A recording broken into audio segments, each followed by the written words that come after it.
ओम श्री गणेशाय नमो नमस्कार बंधुगण आपण मानकु आम यूट्यूब चैनल को स्वागत।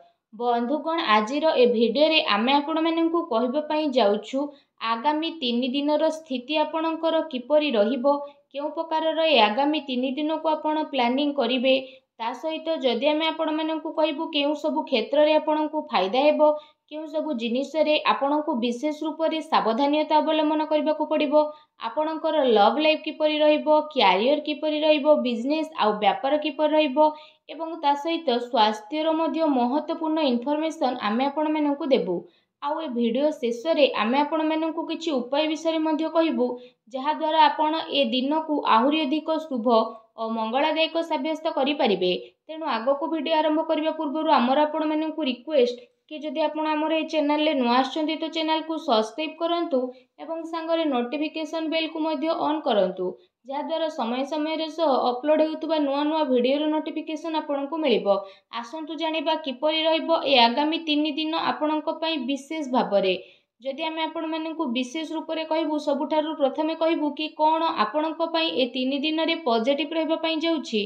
जदि कहबा तो फ्रेंड्स, ए दिन रे प्रकृति आपनकु भरपूर साथ प्रदान करिवो।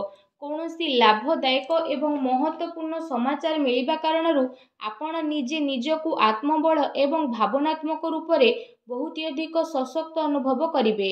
अटकी थिबा कार्य को पूरा करिबा पई मध्य आपण पूरा परिश्रम करिवे। ए दिन आपणक पई बहुत ही लाभदायक दिन साब्यस्त हेबाकु जाउछि।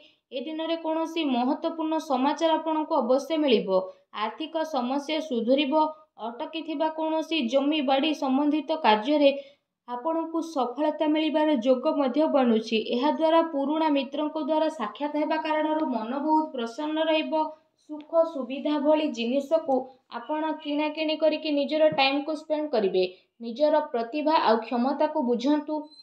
एहा द्वारा आपणको व्यक्तित्व रे आहुरी अधिक निखार देखिबाकू मिलिबो तथा समाज रे आपणकर छवि मध्य बढ़िबो। ए दिन आपणकर व्यस्तपूर्ण रहिबो, कामर अधिक बोझ रहिबो, किंतु सफलता मिलिबा द्वारा थकापण आपणको हेबो नाही एवं उत्साह मध्य आपणकर बनिकी रहिबो।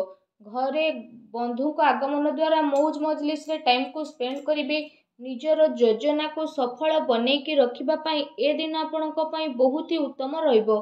काफी लंबा टाइम रु चली आसुथुबा कोनोसी प्रॉब्लम रु आपणको मुक्ति मध्य मिली जिवो, जहा पई आपण निजे निजको चिंता मुक्त विशेष रूप से अनुभव करिवे एवं आर्थिक मामला रे ठोस एवं महत्वपूर्ण निर्णय आपणक पई लाभदायक सिद्ध हेबो। समस्तंकर चाल आपणक सपक्षरे रहइबो एवं एहार आपण भरपूर उपयोग मध्य करिवे। आपणक भितरे कार्य प्रणाली कारणरू आपण समस्तंक प्रशंसार मध्य पात्र होई जिवो, किंतु कोनोसी भी कार्य बा योजना पूर्वरु रूपरेखा अवश्य बनंतु। एहा आपणक पई बहुत ही भल रहिबो। अनेक प्रकारर सफलता ए दिन रे आपणको अवश्य ही प्राप्त हेबाकू जाउछि। ता सहित आसंतु जानिबा आपणक पई कोन ए दिन रे नेगेटिव रहिबो। निजर क्रोध एवं तरतर भली जेपरि स्वभाव रे आपण नियंत्रण रखंतु। कौनसी संबंधित बा पड़ोसी सहित वाद विवाद भली स्थिति आपणकर उत्पन्न हेबो। उचित हेबो कि निजर कार्य उपरे आपण ध्यान दियंतु। अन्यर अजथा कथा को नजर अंदाज करंतु। मनरे किछि भूल बुझामणा बा आशंका हेबार विशेष रूप से संभावना रहिछि। निजर स्वभाव रे नियंत्रण रखंतु, कारण केबे केबे आपणकर क्रोधपूर्ण बाणी अन्य को आहत मध्य करि पारे। एहा सह संबंध रे मध्य आपणकर कटुता आसे। आय संसाधन रे आपणकर कमी आसीबो, किंतु खर्च मध्य आपणकर बढ़िबो। सेथिपाई निज बजेट अनुसार खर्च करंतु। किछि अस्वस्थता मध्य आपण अनुभव करिवे, किंतु आपणकर कॉन्फिडेंस आपणको एक्टिव बनेकी रखिबो। एहा सहित जदि कहिबा अन्य कारणरू कोनोसी प्रकारर धन हानि मध्य आपणकर होई पारे। भाई भौणी सहित निजर संबंध को खराब ना हेबाकू दियंतु नाही। एहा द्वारा अकारण रे ही आपणकर चिंता उत्पन्न हेबो। कौनसी प्रतिद्वंदी जलन भावना कारणरू आपणक पई किछि नकारात्मक वातावरण मध्य अनुभव हेबो एवं किछि कथा को नै लड़ाई झगड़ा मध्य आपणकर होई पारे, किंतु टिके सावधानता आपणको प्रॉब्लम रु मुक्त मध्य प्रदान करिवो। घर बड़ वृद्धंकर अवहेला आदु करंतु नाही। केबे केबे भूल बुझामणा एवं अलस्वामी कारणरू ଆପଣଙ୍କର ବନୁଥିବା କାର୍ଯ୍ୟରେ ରୋକାବଟ ମଧ୍ୟ ଆସିପାରେ। ଏହା ସହିତ ନିଜ ବିଚାରରେ ମଧ୍ୟ ସୁଧାରତା ଆଣନ୍ତୁ। ଏହା ଆପଣଙ୍କ ପାଇଁ ବହୁତ ହି ଭଲ ରହିବ। ଆସନ୍ତୁ ଜାଣିବା ଏ ଦିନରେ ଆପଣଙ୍କର ଲଭ୍ ଲାଇଫ୍ କିପରି ରହିବ। ବୈବାହିକ ଜୀବନରେ ସାମଞ୍ଜସ୍ୟ ଆପଣଙ୍କର ରହିବ। ମନୋରଞ୍ଜନ ସମ୍ବନ୍ଧିତ କାର୍ଯ୍ୟରେ ଆପଣ ଆପଣଙ୍କ ଟାଇମ୍ ସ୍ପେଣ୍ଡ କରିବାରୁ ପରିବାରରେ ହାସ ପରିହାସ ଏବଂ ଖୁସିର ମାହୋଲ ରହିବ। ପାରିବାରିକ ବାତାବରଣ ଆପଣଙ୍କର ସୁଖଦପୂର୍ଣ୍ଣ ରହିବ। ପ୍ରେମ ସମ୍ବନ୍ଧରେ ମଧ୍ୟ ପ୍ରଗାଢ଼ତା ଆସିବ। ରୋମାଣ୍ଟିକ ମାହୋଲ ରହିବ ଏବଂ ନିକଟ ସମ୍ବନ୍ଧରେ ଡିନରରେ ଯିବାର ପ୍ରୋଗ୍ରାମ ମଧ୍ୟ ଆପଣଙ୍କର ବନୁଅଛି। କାଫି ସମୟ ପରେ ଘରୁ ବାହାରିବା ଏବଂ ଲୋକଙ୍କ ସହ ମିଶିବା ଆପଣଙ୍କୁ ଖୁସି ଏବଂ ଶାନ୍ତି ପ୍ରଦାନ କରିବ। ପାରିବାରିକ ବାତାବରଣ ଖୁସି ଭରା ରହିବ। ଘରର ସମସ୍ତ ସଦସ୍ୟ ଜଣେ ଆଉ ଜଣଙ୍କ ସହିତ ଟାଇମକୁ ସ୍ପେଣ୍ଡ କରିବେ। ବାହାର ସମ୍ବନ୍ଧୀୟଙ୍କ ସହ ସାବଧାନ ରୁହନ୍ତୁ। ଏହାଦ୍ୱାରା ମାନହାନି ହେବାର ସମ୍ଭାବନା ରହିଛି। ପରିବାରର ଗତିବିଧି ଆପଣଙ୍କ ଉପରେ ଦେଖା ମଧ୍ୟ ଯିବ। କାହିଁକି ନା କାମର ବ୍ୟସ୍ତତା ପରେ ଆପଣ ପରିବାରକୁ ଟାଇମ୍ ଦେଇପାରିବେ ନାହିଁ। ସେଥିପାଇଁ ଆପଣ ସେମାନଙ୍କ ପାଇଁ କିଛି ଟାଇମ୍ ଅବଶ୍ୟ ବାହାର କରିକି ରଖନ୍ତୁ। ବୈବାହିକ ସମ୍ବନ୍ଧରେ କିଛି ସମୟରୁ ଚାଲି ଆସୁଥିବା ଟେନସନକୁ ଆପଣ ସୁଲଝେଇବାରେ ସଫଳ ପ୍ରଦାନ ହେବେ ଏବଂ ଘରର ବାତାବରଣ ପୁନଃ ସୁଖଦ ଏବଂ ମଧୁରପୂର୍ଣ୍ଣ ରହିବ। ଆସନ୍ତୁ ଜାଣିବା ଏ ଦିନରେ ଆପଣଙ୍କ ବ୍ୟବସାୟୀ କ୍ୟାରିୟର କିପରି ରହିବ। ଏ ଦିନରେ ବ୍ୟବସାୟରେ ପ୍ରଡକ୍ସନ ସମ୍ବନ୍ଧିତ କାର୍ଯ୍ୟରେ କମି ଆସିବା କାରଣରୁ ଚିନ୍ତା ରହିବ, କିନ୍ତୁ ଆପଣଙ୍କର ପେମେଣ୍ଟ ଆସିବା ଦ୍ୱାରା ଆର୍ଥିକ ସ୍ଥିତି ଆପଣଙ୍କର ମଜବୁତ ରହିବ। ସେଥିପାଇଁ ବେଶୀ ଟେନସନ ନେବାର ଆବଶ୍ୟକତା ନାହିଁ। ଉଚ୍ଚ ଅଧିକାରୀଙ୍କ ସହଯୋଗ ଆପଣଙ୍କୁ ଆପଣଙ୍କ କାର୍ଯ୍ୟରେ ସଫଳତା ପ୍ରଦାନ କରିବ। ତା ସହିତ କୌଣସି ବଡ଼ ଧରଣର ଅର୍ଡର ମିଳିବାର ମଧ୍ୟ ଯୋଗ ବନୁଛି। ସରକାରୀ ସେବାୟତ ବ୍ୟକ୍ତିଙ୍କ ଉପରେ କାର୍ଯ୍ୟର ଅଧିକ ବୋଝ ମଧ୍ୟ ଆପଣଙ୍କ ଉପରେ ରହିବ।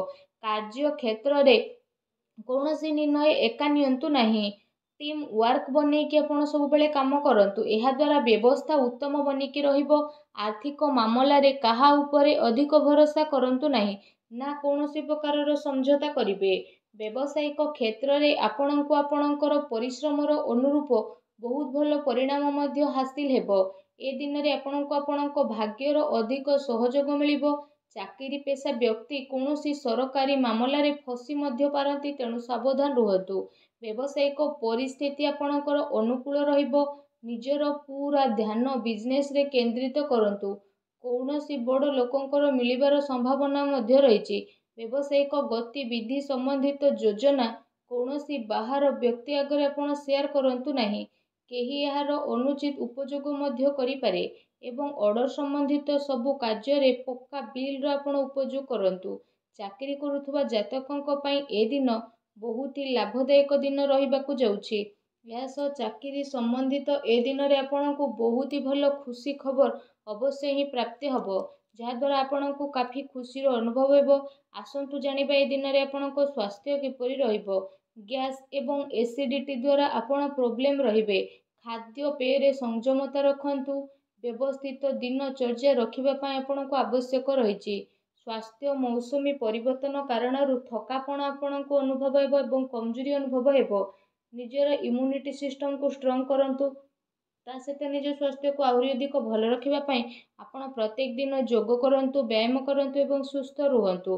ଆସନ୍ତୁ ଜାଣିବା ଆଜି ଆପଣଙ୍କ ପାଇଁ କ'ଣ ବିଶେଷ ଉପାୟ ରହିଛି। ଏ ଦିନରେ ଆପଣ ବିଶେଷ ରୂପରେ ସ୍ନାନ ଆଦି କରିସାରିବା ପରେ ନିଜର ଶ୍ରଦ୍ଧା ଅନୁସାରେ, ନିଜ ସାମର୍ଥ୍ୟ ଅନୁସାରେ ସବୁଜ ମୁଗର ଦାନ ଭଗବାନ ଶ୍ରୀ ଗଣେଶଙ୍କୁ ସ୍ମରଣ କରିକି କରନ୍ତୁ। ଏପରି କରିବା ଦ୍ୱାରା ଭଗବାନ ଶ୍ରୀ ଗଣେଶଙ୍କ କୃପା ପ୍ରାପ୍ତ ହେବ ଏବଂ ଆପଣଙ୍କ ଜୀବନର ସବୁ ଦୁଃଖ କଷ୍ଟ ଦୂର ହେବ, ସବୁ ବାଧାବିଘ୍ନ ମଧ୍ୟ ଦୂରେଇ ଯିବ। ଆଶା କରୁଛି ଆଜିର ଭିଡ଼ିଓଟି ଆପଣଙ୍କୁ ଭଲ ଲାଗିଥିବ। ଭିଡ଼ିଓଟି ଭଲ ଲାଗିଥିଲେ ଭିଡ଼ିଓଟିକୁ ଲାଇକ୍ କରନ୍ତୁ। ଆଉ ଯଦି ଚ୍ୟାନେଲରେ ନୂଆ ଆସିଛନ୍ତି ତ ଚ୍ୟାନେଲକୁ ସବସ୍କ୍ରାଇବ୍ ମଧ୍ୟ କରନ୍ତୁ। ଧନ୍ୟବାଦ।